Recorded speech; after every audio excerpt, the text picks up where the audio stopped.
On any other normal day, Holly, I guess we are going to talk about Novak Djokovic first, but we might actually talk about England's cricketers not making a bad fist of things. You're dying to, aren't you? You just really want to get that in there. Let's just not finish out the series, will we, without just a little bit of a highlight. You know, they're playing well for an hour, so let's talk about that. Yeah. I'm afraid we can't, Roger. Okay. I'm sorry. We're not starting with that, Novak Roger. Djokovic.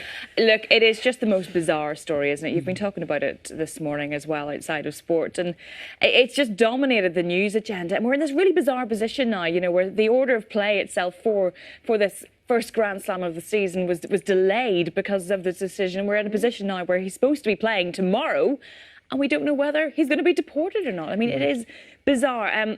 Let's get a bit more on this now from our tennis correspondent, Russell Fuller, who joins us this morning. Good morning, Russell.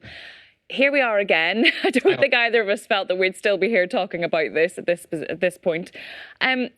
They do have plan A and they do have plan B. What happens if the world number one is sent back home at this to get a decision within the hour, they say, in 5:45 Melbourne time? So we will keep across that and obviously let you know as soon as a decision is made.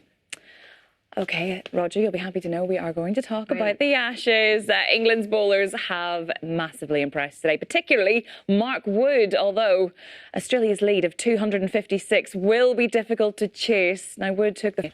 You don't really see that after a Premier League game. I'm privileged to share the pitch with you. Mutual respect. Yes, I think if you're playing a sport that involves wearing a three-piece suit, then you have to be a little bit more respectful and you've got to be decorous. A little bit more polite. Exactly, absolutely. Holly, thanks so much. Loving having netball on the TV, by the way. I know, very excited. Do you know, you think back to the Commonwealth Games, and we've got that obviously coming up this year. To see the girls in action again, it's something else. Yeah. Not for me whenever I interview them, however. They're very tall.